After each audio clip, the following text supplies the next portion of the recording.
हा, हे ब्रेकआउट याच्यावरती क्लोजिंग दिल्याच्या नंतर पुन्हा 2935 लेवल आपल्याला गोल्ड या ठिकाणी दाखवेल. एसएल बनतो या ठिकाणचं जवळजवळ 2899चं एसएल. अशा पद्धतीनं इंडियन मार्केट सुद्धा दररोजचे 10-12 हजार रुपये आपल्याला देतो. 10-12 हजार रुपये म्हणजे मोठी गोष्ट आहे, काही अडचण नाही. आजचं सुद्धा जवळजवळ $2,500-3,000 आपलं प्रॉफिट आहे. आणि आताच्या रॅलीमध्ये आपण ते प्रॉफिट बुक करून टाकलं 23ला. हे 18-19 वरती गोल्ड सध्या ट्रेड करते. दिलं सोडून शिंदे, कारण 2-2 ठिकाणी मन लागत नाही. पुन्हा सापडू याला. आणि या ठिकाणी दिसतं आपल्याला इंडियन मार्केट मधलं प्रॉफिट. आणि ज्यावेळेस मी बोलतो का त्यावेळेस आपण आपल्या माईक कडे लक्ष ठेवीत जात जा, म्यूट ठेवी जात जा माईक, कारण उगच हे काय होतं, डिस्टर्ब होतं उगच. बघा या ठिकाणी दिसतं आपल्याला जो 1100चा सी होता याचा हा 49 रुपयाचा, त्याच्यामध्ये आपण काय केलं, डबल एंट्री केलेली, त्याच्यामुळे हा आपल्याला होल्ड केलेला या ठिकाणी दिसतो. आपण 47-48 रुपयाला सोडून रिपीट पुन्हा 40 रुपयाला बाय केलाय. हे आपण सपोर्ट आणि रेजिस्टन्स प्रमाणे याच्यामध्ये प्रॉफिट बुक करू. 1140 ज्यावेळेस अदानी पोर्ट जाईल, अदानी पोर्टनं आपल्याला आतापर्यंत जवळजवळ 35 लाख रुपयाचं प्रॉफिट दिलेलं आहे. आतापर्यंत 35-36 लाख रुपयाचं प्रॉफिट नुसत्या अदानीने दिले. तर त्याच्यामुळं एक शेअर्स तुम्हाला करोडपती बनवू शकतो. एक शेअर्स, काही गरज नाही तुम्हाला 4-5 हजार शेअर्सची.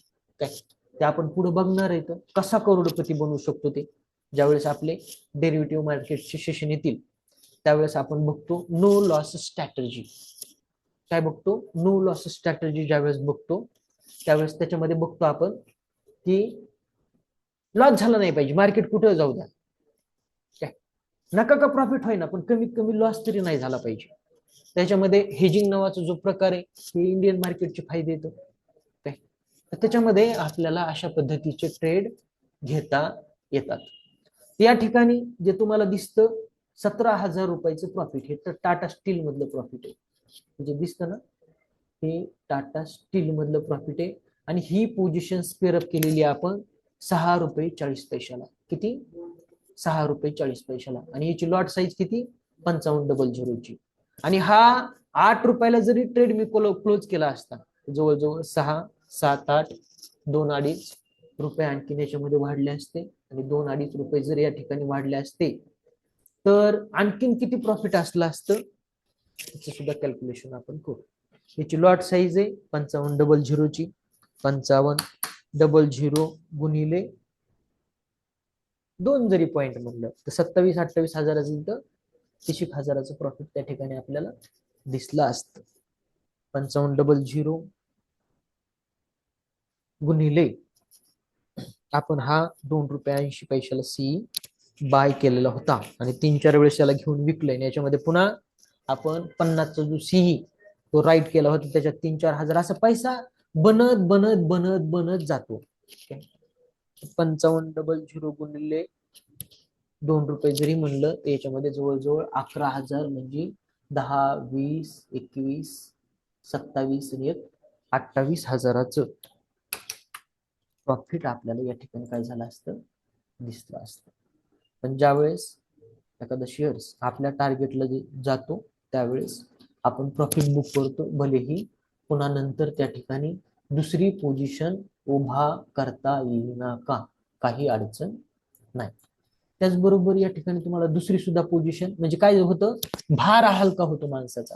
काय होतं, भार हलका होतो.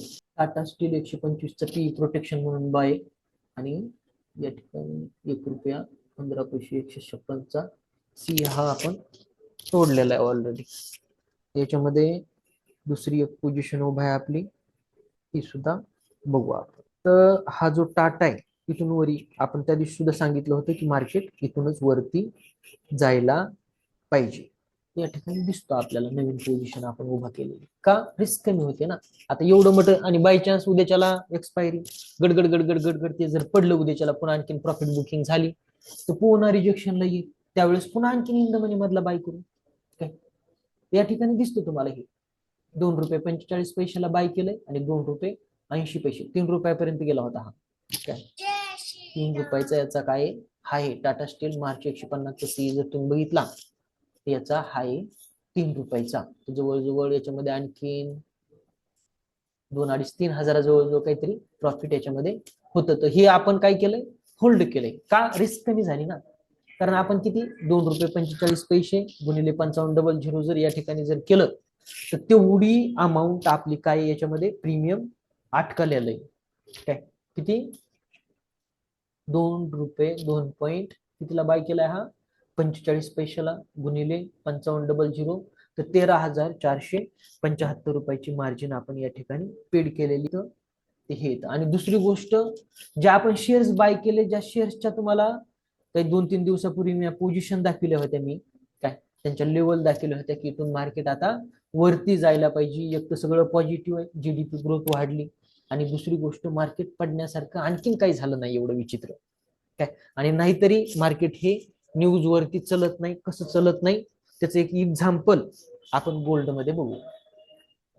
या ठिकाणी जो अमेरिकन जीडीपी ग्रोथ रेटचा जो डाटा आला होता बघा, कधी आला होता, या ठिकाणी जो गोल्डनं हा फॉल मारला 2833चा. कितीचा फॉल मारला 2833चा जो हा फॉल आहे, हा जो मारला, तर या ठिकाणी आपण अगोदरच सांगितलं होतं की गोल्ड कुठपर्यंत येणार आहे, आधी सांगितलं होतं. रिजेक्शन आपण पी बाय करून ठेवला होता 900 रुपयाला, 1,500 रुपयाला तो विकून टाकला. काय 85,000चा पी आपण बाय करून ठेवला होता. काय 900 1,500 म्हणजे जवळजवळ 5-6 हजार रुपये असे बनत जातात. आणि महिन्याकाठी 60-70 हजार रुपये जरी इकडे इंडियन मार्केटमध्ये गोल्ड मध्ये भेटले तरी बस झाले ना. कोणाची घेता काय 500 रुपये रोजावरती इथं लोक दिवसभर घासतात. काय आपण सहजच 50-60 हजार रुपये इंडियन मार्केटमध्ये सहज काढतो, आणि इकडे तर बघायचंच काम नाही, इकडे ताणत नाही. 2,500-3 हजार डॉलरचं डेलीचं आपलं या ठिकाणी प्रॉफिट असतं. आणि हाच पैसा आपण कुठं लावतो मग, स्थायी प्रॉपर्टी. स्थायी प्रॉपर्टीमध्ये हा पैसा आलेला इन्व्हेस्टमेंट करायचा, शेअर मार्केटमध्ये आलेला पैसा. तर या ठिकाणी जर तुम्ही जीडीपी ग्रोथ रेट जर बघितला अमेरिकेचा, जवळजवळ 1% घसारला. ह्या वेळेचे जे रिझल्ट होते त्यांचे, जीडीपी ग्रोथ रेटचा जी न्यूज फ्लॅश होणार होती, डाटा काय आला गोल्ड वाढण्यासाठी, पॉझिटिव्ह आला. डाटा फ्लॅश झाला कुठं, या ठिकाणी या सपोर्टला डाटा फ्लॅश झाला. गोल्ड वरती गेलं, लोकांना येड्यात काढलं, चुत्या बनवलं गोल्डनं. काय आणि टार्गेट काय दिलं, जे आपण वरडून 3-4 दिवसापूर्वीपासून सांगत होतो की गोल्ड मध्ये रिजेक्शन येणार आहे, करेक्शन होणार आहे. का होतं असं, आणि आपण कशाच्या बेसवरती ट्रेड करतो, काय प्रत्येक न्यूज आपल्याला माहित नाही ना. बरं, प्रत्येक डाटा वाचता येत नाही, आणि त्या डाटानुसार जो डाटा येतो त्याच्यानुसार मार्केट रिॲक्ट सुद्धा करीत नाही. एवढं जर सोपं असतं तर मार्केटमध्ये कसल्याही येड्याने येऊन पैसे टाकले असते आणि पैसे कमविले असते. या गोष्टी सोप्या नाहीत. तर हे जे मार्केट जे पडलं, रिजेक्शन मुळे पडलं, करेक्शन मुळे पडलं, बरं याच्याही खाली येता येत होतं, इथपर्यंतच का आलं, त्याच्या पाठीमागचे जे कारण येतं. कारण काय झालं होतं, जो RSI वन डे कॅन्डलचा गोल्डचा, हा काय झाला होता, ओव्हरबॉट झोन मध्ये गेला होता. बघा इथं या ठिकाणी दिसतं आपल्याला. आपण या ठिकाणी जर वन डेच्या कॅन्डलवरती जर गेलो, जी आपली स्ट्रॅटर्जी, या स्ट्रॅटर्जीवरती आपल्याला कळतं की काय करायचं ते. त्या ठिकाणी वन डे कॅन्डलच्या RSI वरती आपण जर गेलो तर या ठिकाणी आपल्याला दिसतं सुद्धा की RSI हा कुठं गेला होता. बघा हा आहे 27 किती RSI 78. मग गोल्डला करेक्शन करणं ही करणं, गोल्डला करेक्शन करणं ही करणं. मग येवा खाली तर कुठपर्यंत येवा, या सपोर्ट झोन पर्यंत येवा. जास्तीत जास्त कुठपर्यंत 2833 इथपर्यंतच का यावा, कारण याच्या पाठीमाग जी विकली कॅन्डल आहे, ह्या विकली कॅन्डलचा या ठिकाणी काय होता, स्ट्रॉंग सपोर्ट होता, त्यामुळे इथपर्यंत आलं. आणि इथूनच वरती गेलं. आणि ज्यावेळेस आपण कॅल्क्युलेशन काढले होते त्यावेळेस याच लेवल गोल्डच्या आपण दिल्या होत्या आणि त्याच वेळेस सांगितलं होतं की इथून 30चा एसएल टाका फक्त. 33 गेले ना आणि बाय करा आणि लॉंग साठी होल्ड केलंय म्हणून गपचिप बसा. तर गोल्ड पुन्हा किती गेलं आज? 26-27 गेलं पुन्हा आणखी, म्हणजे जवळजवळ पुन्हा 100 पॉईंटची मुवमेंट. तोच ट्रेड जर 50 नसला असता तर किती पॉईंट चालू असं या ठिकाणी? 3 पॉईंट चालू असेल. $150 लॉस, प्रॉफिट अनलिमिटेड. 50 गुणिले 100 जर केलं तर $5,000 प्रॉफिट किती दिवसामध्ये? फक्त पेशन्स पाहिजेत आपल्यापाशी. 2 दिवसामध्ये. 1 डेची कॅन्डल आहे ना.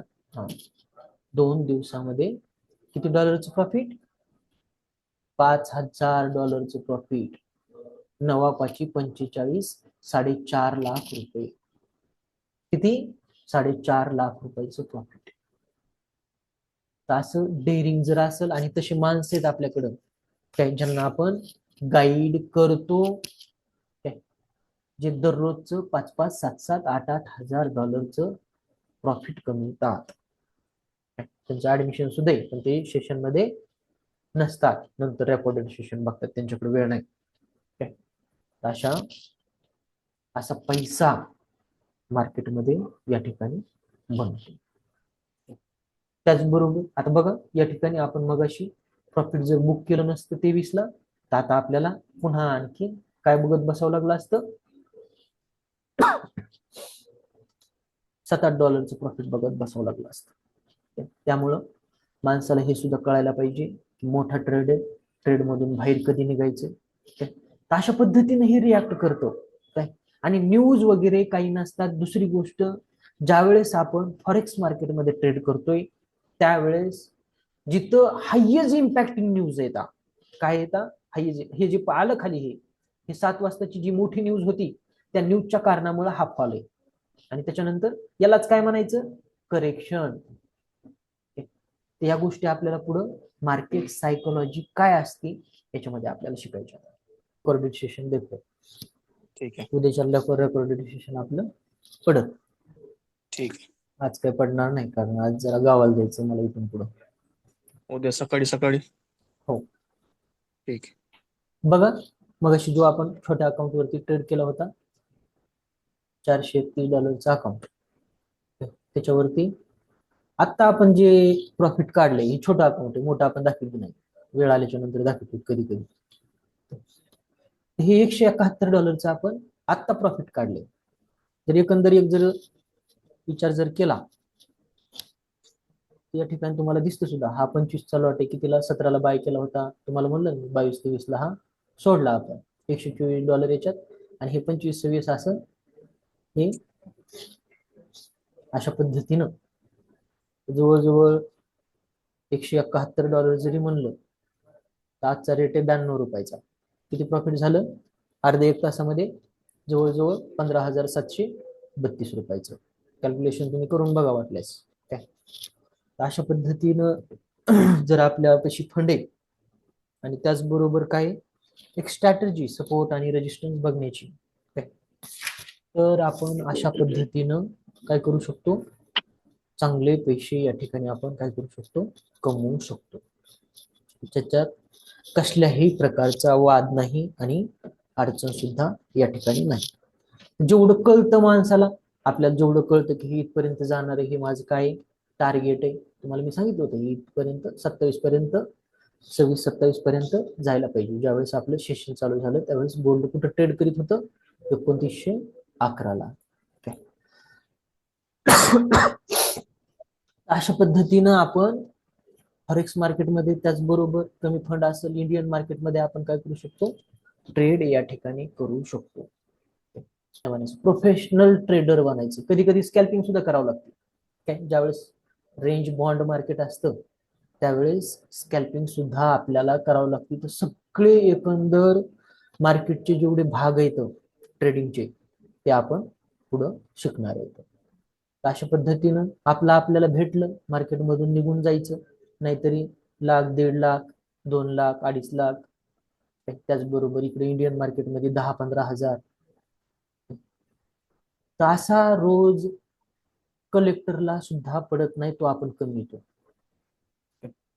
तो काय करतो, आपण कमवितो डेली इथं बसल्या बसल्या, ते सुद्धा काय ऑफिसमध्ये. ज्या वेळेस अशा प्रकारचं स्किल तुमच्यामध्ये येतं, त्यावेळेस जेवढं पाहिजे तेवढं घ्या, त्याच्यानंतर मार्केटला सोडून द्या. काही घेणं देणं नाही तुमचं मार्केटचं. अशा पद्धतीने ट्रेडिंग करा, आयुष्यभर पैसा बनतो. शिकायचं आहे आपल्याला एक वेळेस, पुन्हा पुन्हा फक्त कसं आहे, कोणत्या तरी एखाद्या इन्स्टिट्यूटच्या टच मध्ये राहायचं. पैसा गेला अडचण नाही, इंग्लिश येत नाही आणि शिकायची नाही, काही गरज नाही. पैसे कमवायला इंग्लिश भाषा यावा असा काही मान अजिबात नाही, कुठंच नाही, कुठं लिहून ठेवलं नाही असं काय की जे इंग्लिश कळतं तेच खूप हुशार असतात. नाही, तिकडे तामिळनाडू वगैरे कर्नाटकमध्ये जर तुम्ही गेलात, दक्षिण भारतामध्ये, तर तिथं हॉटेलमधले वेटर सुद्धा इंग्लिश बोलतात. म्हणजे असं काही नाही की ज्याला इंग्लिश येते तो लय महान आहे, अजिबात नाही. नॉलेज महत्वाचं आहे, ज्ञान महत्वाचं आहे. ते मग कोणत्याही गोष्टीचा असो, कशाच्या माध्यमातून आपण पैसे कमवू शकतो, हे नॉलेज महत्वाचं आहे. ते नॉलेज आज आपण देतोय, ते सुद्धा प्युअर मराठी भाषेमधून शिकतो. तर चला, कोणाचे काही प्रश्न असले आजच्या सेशन संदर्भात ते विचारा.